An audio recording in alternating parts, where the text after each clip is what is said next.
கல்லு மாதிரி இருக்கு அந்த மனசு முதல்ல உருகணும். அதனால ஞானம் என்ன சொல்றது, ஞான மார்க்கம் என்ன சொல்றதுன்னா மனசை அழி அப்படிங்கிறது.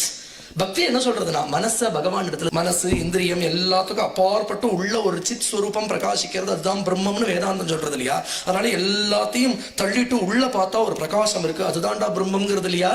ஞான மார்க்கம் உள்ளே பாருங்க, ஒண்ணுமே உண்ணாமல் இல்லையானா பகவானுக்கு பிரசாதமா சமர்ப்பிச்சதும் உண்டுன்றது. நடக்காமல் எங்கேயும் போகாமல் வராமல் உட்கார்ந்த இடத்துல ஜபத்தியானம் பண்ணி இல்ல நடக்கணும்னு ஆசை இருந்ததானால் திருப்பி ஆசிரமத்துக்கு வந்துட்டு பகவான பிரதட்சணம் பண்ணி. ஒருத்தனுக்கு ரொம்ப பசியோட வரான் அப்படின்னு விட்டா அதுக்கு அவனுக்கு வெறும் சாதம் போடுறது எப்படின்னா அதுதான் ஞானம் போல. எடுத்துட்டு ஞானம்னா புரியாச்சு.